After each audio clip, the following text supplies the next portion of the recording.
So, today we are going to discuss a little bit about immersive learning, about experiential learning, and try to understand why and how it fosters children's creativity and what do we have in store for you to do so. So, introducing the guests here. So, we have Manyata from Pitaara team. We have Dan from New York who's joining us here. And we have Vandana, and she's joining us here from Allahabad. So, yeah, so how are you all doing today, guys? Great. Very good. Yeah. Great, great. So, yes, so in terms of, what we are going to discuss, what I wanted to start with for our viewers is that a lot of people on the Freebirds community, why they come here is to enjoy a lot of experiences and learn through them. And I am a big advocate of experiential learning because, when you learn something new, first of all, your brain forms new connections and it makes you more alive. It makes you keep going in life. And more than learning from just knowledge or from books, when you experience something and learn something, it really brings you a deeper insight into things. So that's what interested me in Pitaara in the first place because you guys enable it. So, Manyata, I wanted to know a little bit about you. When you say immersive learning, what does it mean? How is it different from a regular course? And what are we guys, trying to do here? So immersive is actually, okay, let me start by giving some context. So about a month ago, we held the Pitaara Summit, which was a 2-day online virtual gathering we had done where we had over 100 participants and there were over 40 workshops for everyone to choose from. And so people could choose, what resonated with them and go for that workshop. So this was a great success, but the one point I think parents and children told us was that, 1 hour in a workshop was not enough. We want more. We want to go deeper. We want to learn more. And so Pitaara Immersive was actually born out of that feedback because we felt like if children and parents want a space, then why not create such a space? And so Pitaara Immersive is this space where we are giving a chance for children to dive deep into a course that they're resting off right now with 5 courses. But the idea is to just create this space for children to go as deep as they want to and shape their own learning the way they want to. So that's what Immersive is all about. Right. So now tell me a little bit more about what's in store. Like what kind of learning are we talking about? I know you're giving us different types of courses. How long is it? And, how does it enable deep learning? Yes. So Pitaara Immersive is for 8 weeks. We have 5 courses on offer. We have juggling by Dan, who's here. We have forum theatre by Vandana, who's also here. And then we have urban farming by Saqib, doodling by Reena, and zen tangling by Munali. And so the idea is that children can choose whichever course resonates with them. They can pick that course. And then 1 day of the week will be assigned to that course. So for example, if every Tuesday, let's say, is a juggling day, then every Tuesday for the next 8 weeks will be the juggling workshop for 1 hour, 1.5 hours, whatever time has been set. And that's a chance for children to engage in that topic or in that learning journey.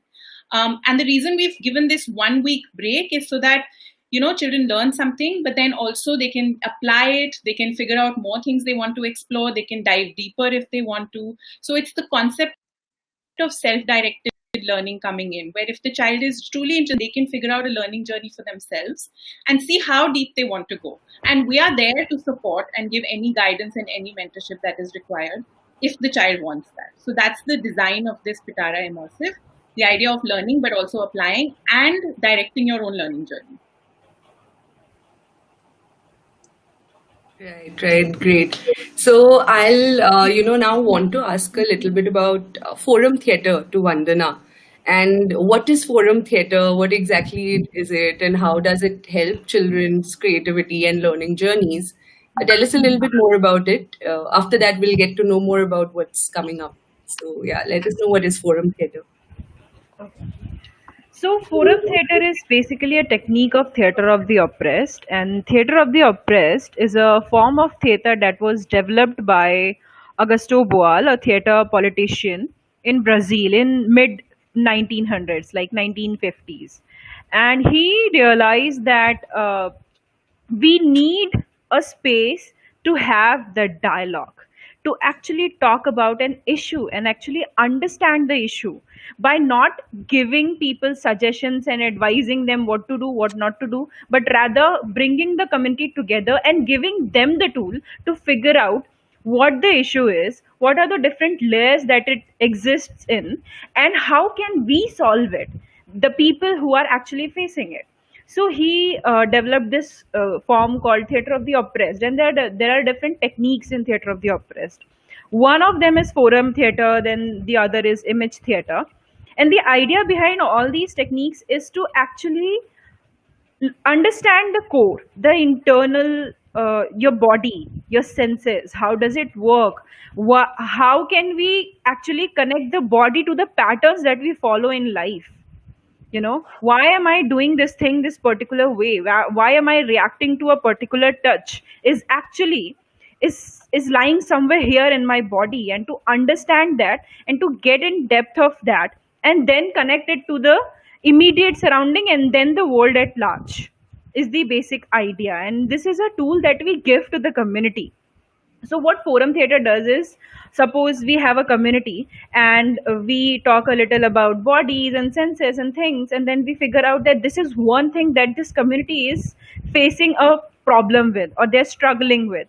And then we give and then we ask the community ki अच्छा चलो हम इस पे एक play बनाते हैं, एक नाटक बनाते हैं, and then we show this play to the other members of the community, and then we ask them. And this play is basically an anti model, as in the ending is not what it should be. The protagonist usually gives up, or they think like, I cannot fight anymore, I just give up. And then we ask people, do you want to change the ending? Did you like whatever happened in this play? We show them different kind of oppressions or struggles or problem that the protagonist is facing, and the protagonist is one of them. So they all of them are facing this problem, and then we ask them, do you want to change it? Yes. Okay, we'll do this play again. And whenever you feel like you want to change something in this play or in this scene, you say stop, you come, and then you try to implement an idea or implement a solution, and we'll see where it goes. And this way, this community actually rehearse an action that they're going to take tomorrow in real life. So basically, forum theater is a rehearsal for tomorrow. That's what it is. Yeah. Nice. This sounds a little bit like Netflix interactive, Yeah. where you can actually see democratic theater or shows. That's pretty nice. So how good do you think are children at grasping these concepts, and how easily do they grasp it? What are the things that children learn, or how do they have fun with forum theater? I know. जितना ये अभी complicated sound कर रहा है, because I'm explaining it, it's not at all that complicated. It's just based on three things that Augusto Boal says. It's based on games, sound, and action.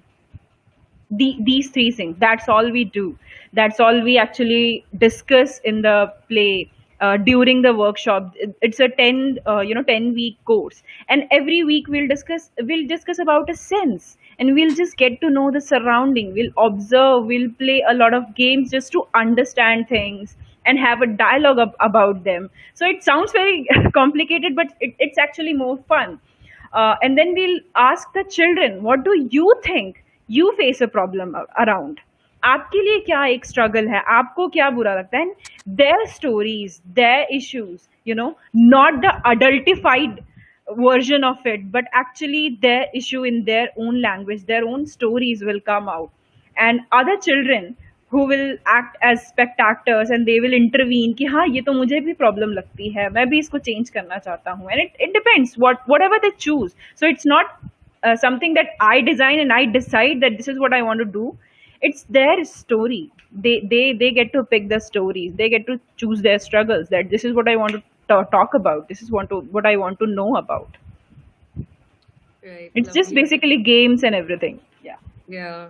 No, this tells me that this will, when I was young at least, people don't ask children for their opinions, right?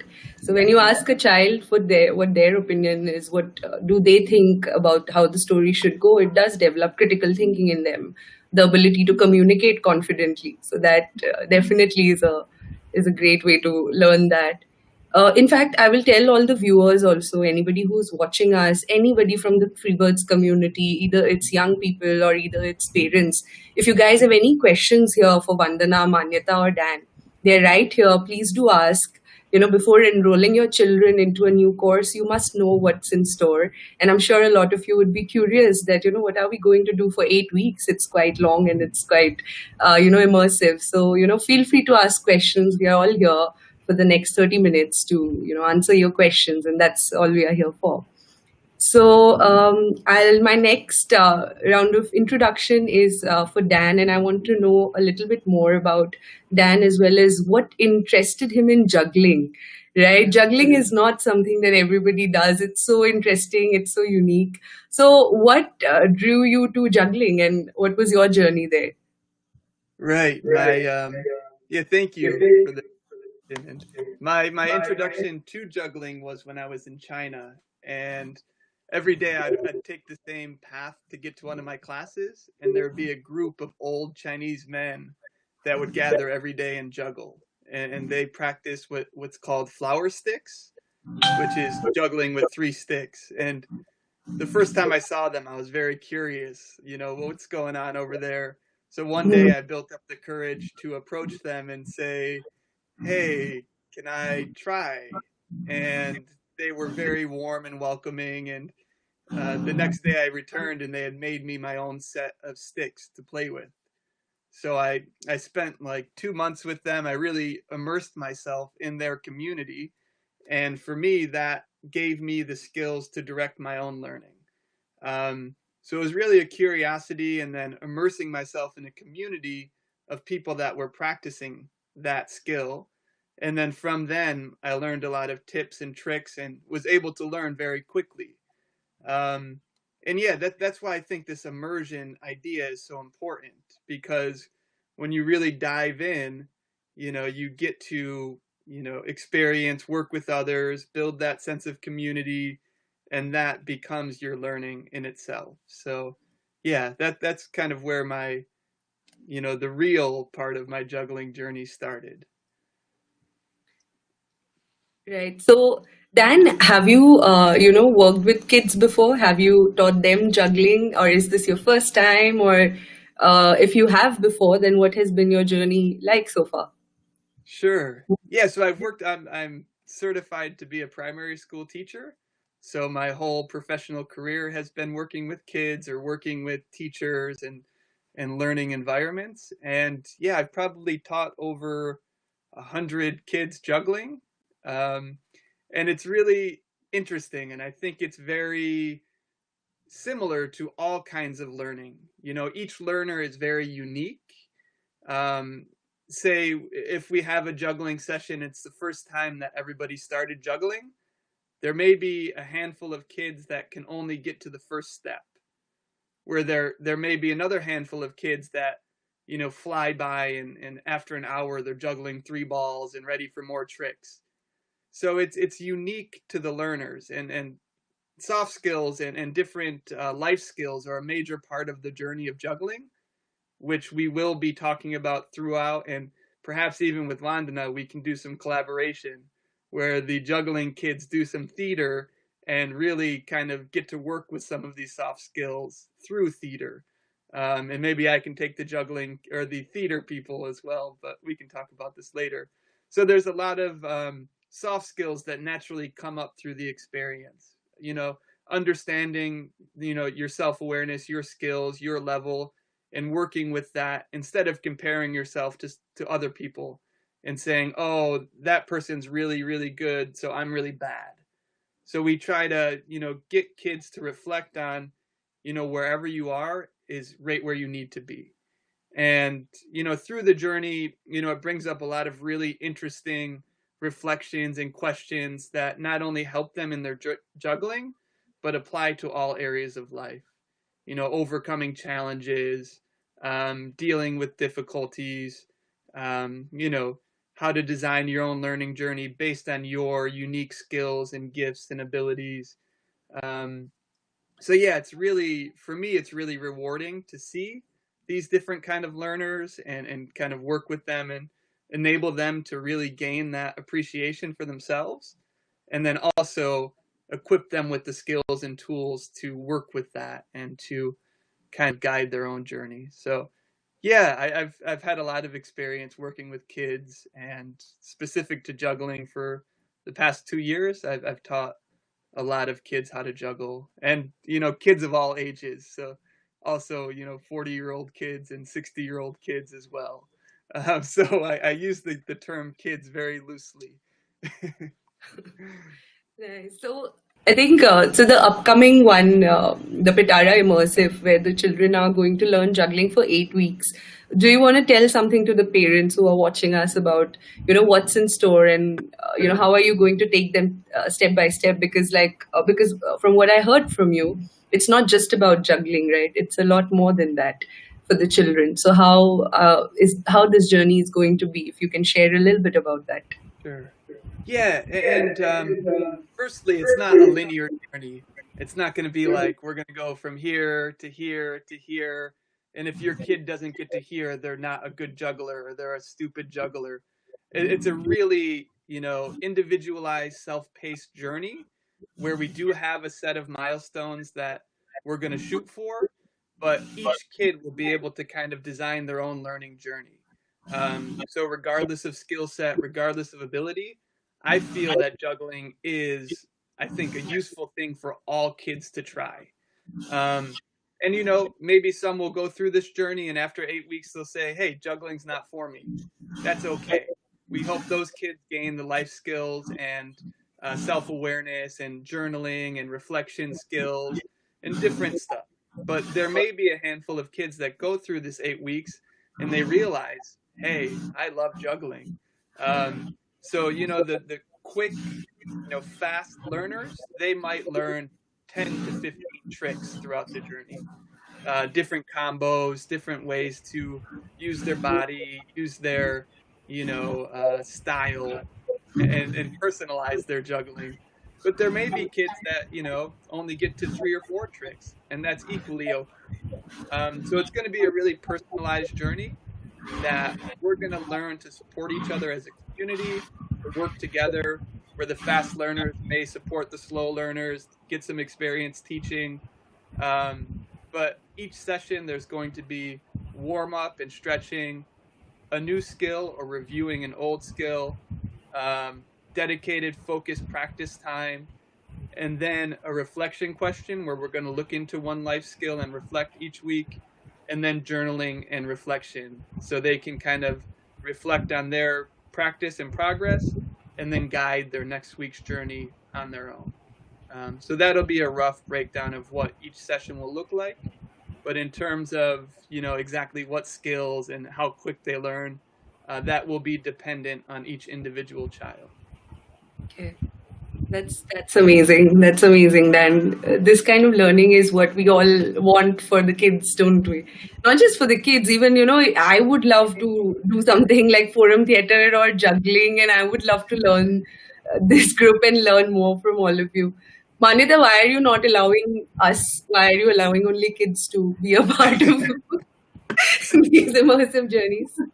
Small baby steps. Next time it will be for older people. We get you won't believe it, we get so many requests from older people above 17, 18, and they want to be part of this. Just 2 days ago, I got a message from a 20-year-old saying, I want to do, and she literally said these two. She said, I want to do forum theater and juggling. And I said, sorry, but the age group is a little bit off. But yeah, so yeah, we are getting a lot of requests. So let's see, maybe something will come up. You can tell them to call me separately. Yeah, I'll do that. I'll also call you, I guess. It sounds interesting. I second that. Also, I'm getting requests from 6 and 7-year-olds as well, younger kids. Oh. Which I said, maybe, this specific offering's a bit too advanced. But yeah, there's also kids on the lower end that are interested in these kind of things as well. Yeah. Exactly. So yeah. So tell us a little bit more. How did you guys meet? How did you all come up with this idea? And, how did you decide that, okay, let's do something which is more immersive, which is more personalized for children? Manita, I think you can, tell us a little bit about how this whole thing came together. Yeah, sure. So actually, these are all the facilitators or the programs that we're offering for Pitaara Immersive are workshops that happen during the Pitaara Summit. And like I had mentioned in the beginning, the idea is to create a space for children who are interested, right? It's not to force anyone to attend something, but those who resonate with what's happening and who want to explore deeper, this is a platform for them, a space for them. And now, the thing is, we are also the interesting thing is that this is what I was speaking about to somebody yesterday as well. That we're sitting in times where this is a chance for us to question, to critique, and to reimagine how we learn. We have so many opportunities right now, and we can really leverage on that. So I think this is also an invitation to explore a new possibility or explore a new interest if that's something people would want to do. And so, so these 5 specific courses came up because we had actually asked the children, we had asked everyone during our closing at the Pitaara Summit, and even post, we had spoken to a couple of participants, and we had asked them that if you could go deeper, if you, out of the 4 or 5 workshops you attended over these 2 days, if you could go deeper and you could explore something for a longer period of time, what would you want to do? And these were the 4 or 5 repetitive answers we were getting. People were so excited about these workshops. And so the process of choosing came from them. We haven't chosen these ourselves. It's what the children had asked for, what seemed to be more exciting for children. We thought, let's start with that. So let's create the space to get kids to come on board, and then we can keep building with them based on what they want. So that was the idea of this. And so why do you think parents today want their children to, explore all these other avenues apart from schools to learn something? Why do you think that's happening today? Who wants to answer this question? If any of you have an answer, I'd let you go first. Sure, I can take that one up. Yeah, it's interesting here. My family, my siblings are all teachers or working in schools, and they're going through this whole process of reopening. And my niece and my nephew, they're going to school for kindergarten and first grade, and they're having to get on these Chromebooks or iPads, and they're being expected to kind of learn digitally and still have to rely on somebody else for all that information. So I think a lot of parents, and this is similar to what happens in the school, although there's a lot more social interaction, but in terms of the knowledge coming from an outside source inside, it's still that same structure. So I think now that the kids are home and this learning is becoming digitized and the parents are seeing it, they're realizing that maybe this isn't the best way to learn. At least that's what I'm hearing from a lot of parents, and even teachers are starting to share these kind of reflections and realizations. So I think now people are looking for other ways, more natural ways, where kids can explore, where kids can go at their own pace and do what interests them at a specific time. And that, it aligns with psychological and physiological research on learning. Like, that is the best way to learn. So I think people are starting to have these conversations, and maybe because of the pandemic and the situation it's putting a lot of schools in, these conversations are becoming more common, and parents are becoming more open to these alternatives. So I think just kind of, reclaiming learning, reclaiming that, idea of childhood and exploration and curiosity and all these things schools aim to do, but, for whatever reasons, are often unable to enable for the kids. So I think, the pandemic is really opening up a lot of these conversations and getting people to think differently. Like in the US here, I think the percentage of families that are now doing homeschooling this year has increased over 30%. In some states, over 70%. So I think, the situation has kind of forced people to reimagine and to adapt and think differently. So in a sense, it's kind of expediting this reimagination and rebuilding of education. So that's kind of what I'm seeing. Yeah. One of the things that I also personally believe in and I have seen is that our generation, I feel we grew up as a knowledge generation because knowledge was something that was important. But with the internet today, with the technology today, knowledge will be at fingertips for the next Mm. generation. Knowledge is not going to be an asset anymore. Knowledge will be everywhere. It's insights that are important, and insights never come without experiences. Insights don't come, or creativity doesn't come if you don't experience something or don't deep dive in something. So I think parents are slowly starting to understand it as well, because as much as schools are trying their best, it's still a structure, it's still a process that people go through. And when you take people through a process, their minds function through a process and they want to live in that process all the time. But when you open the doors and open a little bit more for the children, I think they get to learn better, they get to explore their creative sides better. And by creativity, I don't mean that you have to put logic aside, right? It's about your psychological, emotional, and all the things coming together and you exploring and seeking more.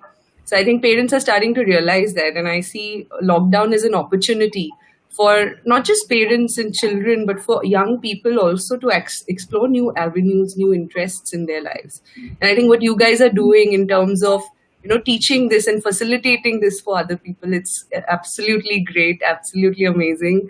Kudos to you for taking time out and doing this, thinking through this, and actually designing something that's personalized, self-paced for children and more interactive and productive. So that's pretty great. So we have 3 more minutes left and we will be closing at 7:30. So anything that you want to share, Manyata, any details that people must know? When is it starting? What's the format? How can they choose and stuff Yeah. like that? Yes. So it's starting from next week, which is 6th September onwards.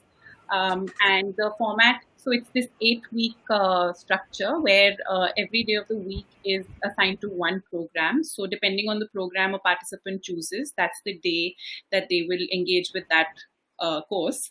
And but apart from that, what we have, the way we've designed this is that on the weekdays, the children are going to be in their independent courses, but on the weekends, we are creating a community space where children from all the different courses can come together, can interact with each other, can, what Dan was saying earlier, can possibly co-create, once someone from one course feels like they can learn something from someone from another course. So we are trying to create that space of emergence where things can be created by the children by just interacting and learning from each other. And we're also trying to see if we can, like put some question, make children question a little bit. So we are trying to build something where on Sundays, on weekends, children just come together and they question and critique and get kind of build their own opinions, build their own learning journeys, and understand what that journey is for them and how they want to build that. Because like Dan and Vandana were mentioning, it's unique for each child, right? And what we do in the traditional system is we tell the child how they should learn and what they should learn.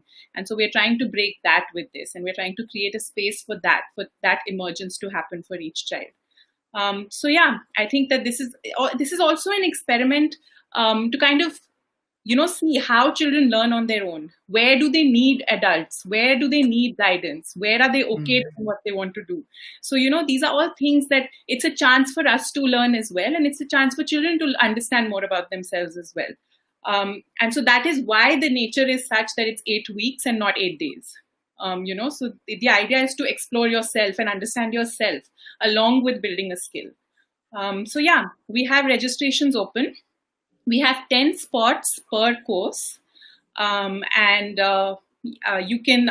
The registration is there on the Freebirds page, right? So Yeah, it is. care about Yeah. that.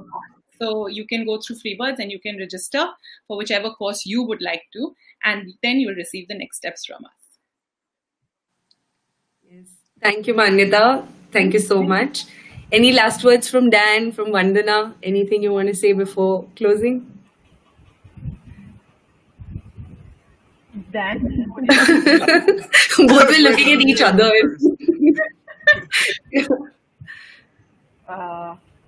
All right. No, it's not like a closing or anything, but just thinking about what theater and whatever Dan is doing and whatever Zentangling is, all these things are so integrated with each other, like how Dan was talking about reflection and journaling. It's also a part of theater, forum theater, because this is what exactly what we are going to do. If we actually discuss about play a game and then we discuss what did you learn. So they learn to articulate, the cognitive development is there, we work on the body, so it's also physical in a sense. And you obviously confidence and expression and all these things, mental well-being, taking care of yourself, uh, all these things are a part of this thing, and it's all integrated in one. So yeah. Okay, great. Yeah, definitely second that. And I'd like to share a quote, maybe end with a quote. When's the last time you tried something for the first time? And just that exposure, and kids should be exposed as widely as possible. Same with adults. I think for adults this is even more of a challenge. But this is a space where kids can expose themselves to a wide range of things. And even though it's immersive, 8 weeks is not the end of the world. You could go through 8 weeks and then realize that you don't like something, and then you can pick another 8 weeks and try something different. So it's that idea of exposing widely and then focusing on what clicks. So I think that's something that Pitaara is offering, a space for kids to do.